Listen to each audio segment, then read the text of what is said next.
بسم اللہ الرحمن الرحیم ربی اشرح لی صدری ویسر لی امری واحلل عقدۃ من لسانی یفقہوا قولی۔ السلام علیکم ورحمۃ اللہ وبرکاتہ۔ کیا واقعہ معراج 27 رجب کو ہی پیش آیا تھا؟ اور کیا 27 رجب عبادت کی رات ہے؟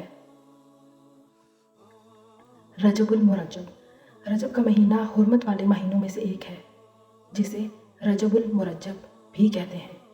اللہ تعالیٰ کا ارشاد ہے، بے شک مہینوں کی گنتی اللہ کے نزدیک اللہ کی کتاب میں 12 مہینے ہیں، جس دن اس نے آسمانوں اور زمین کو پیدا کیا۔ ان میں 4 ذی القعدہ، ذی الحج، محرم اور رجب حرمت والے ہیں۔ یہی سیدھا دین ہے، سو ان میں اپنی جانوں پر ظلم نہ کرو۔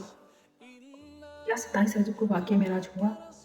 واقعہ معراج کی ظہور کی حقیقت اپنی جگہ مسلم ہے، لیکن یہ بھی ایک حقیقت ہے کہ اس واقعے کے رونما ہونے کی تاریخ کے بارے میں کم و بیش 20 سے زیادہ اقوال ہیں، جیسا کہ بعض کے نزدیک یہ واقعہ رمضان میں ہوا، بعض کے نزدیک ربیع الاول میں ہوا، بعض نے ہجرت کے بعد، بعض نے ہجرت سے پہلے کہا۔ غرض یہ کہ اس واقعے کی صحیح تاریخ، صحیح مہینہ کسی صحیح حدیث میں یقینی طور پر ثابت نہیں، تو لہٰذا 27 رجب کو شب معراج سمجھنا بالکل غلط ہے۔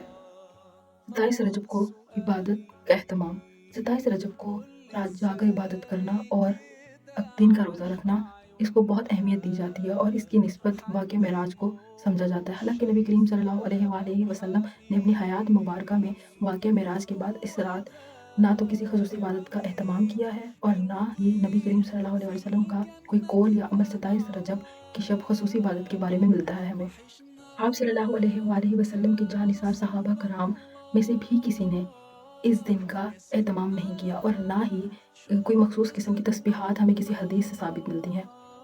لہٰذا ایسے تمام طریقوں اور کاموں سے بچنے کی ضرورت ہے جو دین کے نام پر نبی کریم صلی اللہ علیہ وآلہ وسلم کے بعد ایجاد کر لیے گئے ہیں۔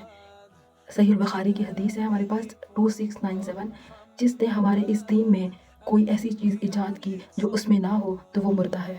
روزوں کے اہتمام کے بارے میں بات کر لیتے ہیں۔ اکثر لوگ 27ویں رجب کو روزے رکھتے ہیں، اور جس کو عوام ہزارہ روزہ بھی سمجھتے ہیں یا کہتے ہیں، اور 1000 روزوں کے برابر اس کا ثواب سمجھتے ہیں، لیکن اس کی کچھ اصل نہیں ہے۔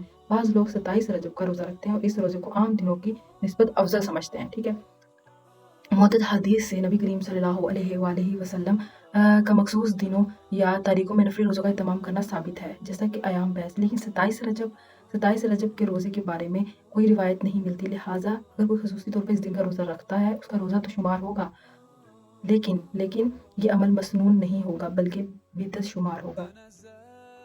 حضرت عمر اس ماہ میں نہ صرف روزہ رکھنے سے منع کرتے، بلکہ لوگوں کے ہاتھوں پر مار کر مجبور کرتے کہ وہ روزہ توڑ دیں، بلکہ ماہ رجب کی تعظیم اور اس میں روزہ رکھنا دور جہالیت کی رسم ہے۔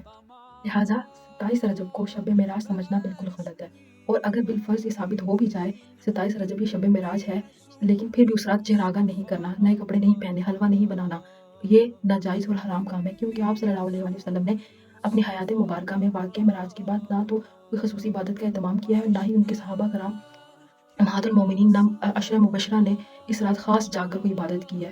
لہٰذا اس طرح کے تمام کاموں سے بچنے کی خاص ضرورت ہے جو دین کے نام پر نبی کریم صلی اللہ علیہ وآلہ وسلم کے بعد ایجاد کر لی گئی ہیں۔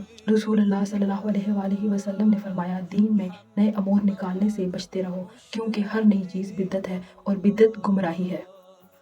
اللہ تعالیٰ ہمیں ہدایت دے اور ہمیں راہ راست پر رکھے، ہمیں سیدھے راستے پہ چلنے کی توفیق عطا فرمائے۔